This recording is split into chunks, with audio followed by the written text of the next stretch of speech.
As I was kind of alluding to earlier, I am Mr. Hunt. It's a name that I took on after I started dating Tina, and nobody at Macon had met me, and they kept asking her, when are we going to see Mr. Hunt? Oh, I get it now. And as Tina puts it, you know, she's a brand. So when I go to the vet to pick up the dog, I just go in and say, hi, I'm Mr. Hunt. I'm here to pick up the dog. But none of this has anything to do with my story.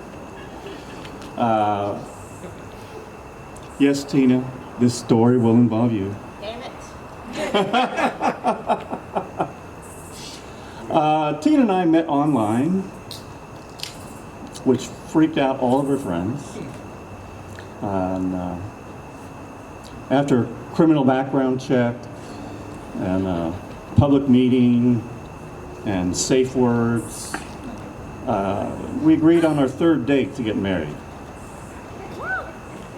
That's before having been to, you know, either of our houses, which maybe would have been informative for both of us. It was also before we had managed to do the nasty, so to speak.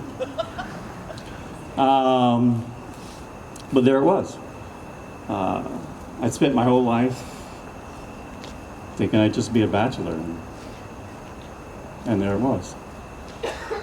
So, for Mother's Day, we decided to go up and visit Tina's parents. It would be my first time meeting them. We've been dating about 3 months at this point.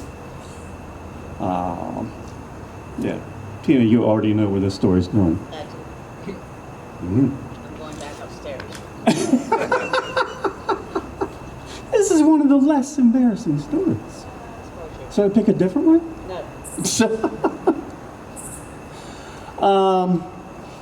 So we got up there. We left kind of late, so when we arrived at the house, her folks were already in bed, and the sleeping arrangements had been made very obvious to us. There was a blue bedroom on the right side of the hall, pink bedroom on the left side of the hall, with the lights on in both. So we went into our respective bedrooms, laid down, and woke up the next morning. Her parents were already in the kitchen having breakfast, so we sat down with them and decided that we'd go to a flea market that was outside of Charlotte that had been there for many, many years and was closing down in the next week or two. And as we left, her dad says to me, you know, oh, you're going to want to ride with me, because the two of them, they'll get up there, they'll just be shopping forever, and you'll get bored and want to come back. So Tina and her mom drive up, and I drive up with her dad, and of course we got lost on the way. And we get there, and Tina's going around looking at jewelry counters for rings, which was understandable. Now, I should step back a bit. There was one thing that I had promised Tina. I'm not a Southerner. I'm not a Northerner either, for those of you thinking that I'm some kind of Yankee up here. According to Donald Trump, I'm Kenyan. That's right. I have my own short form Hawaiian birth certificate. Thank you.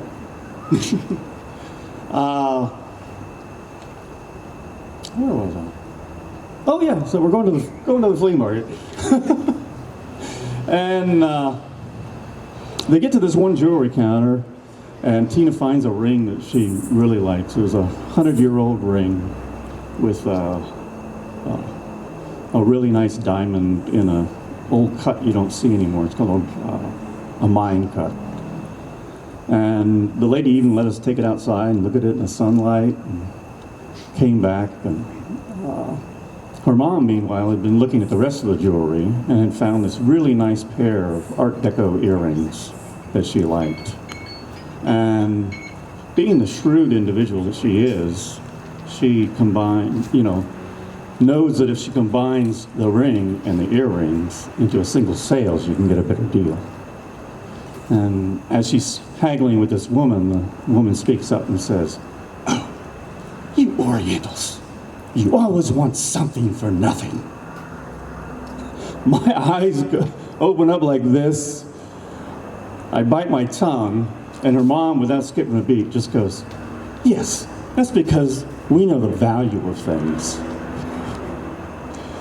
So Tina and her mom haggled with this woman for a while, and they sort of agreed to a price. And then she calls up Tina's dad and says to him, Dave, you gotta come over here." Oh, I should back up. I'm getting my story all out of order here. So as I said before, we were driving separate cars on the way up. So as Tina and her mom were driving up, they're having this conversation, and her mom says, "Well, next spring, I want to go on a cruise down in Australia and New Zealand, and your dad doesn't want to go, so I need you to block out some time so you can go on that trip." And Tina goes, yeah. Steve and I are kind of talking about getting married then." And here's Betty, oh my God, in her 5th decade of life, her only daughter has finally decided to get married. And so naturally, when they got to the flea market, they were looking for bargains on rings and such. Okay, jump back forward again. So I had promised Tina that I would ask for her father's blessing before we got engaged. It was kind of my homage to the Southern traditions.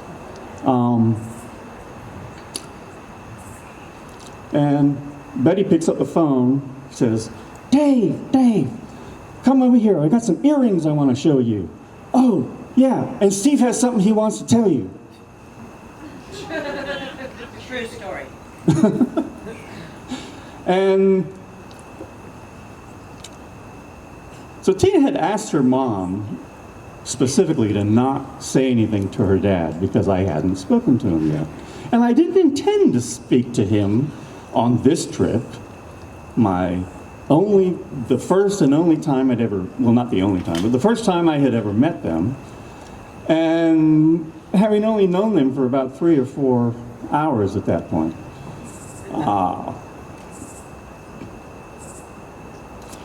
And so here comes Dave walking up, and Tina and Betty are leaning over the counter and occupied with haggling. And so I'm just standing there on the side all by myself, and he walks up to me and he kind of just looks at me with this quizzical look and says, "Well?"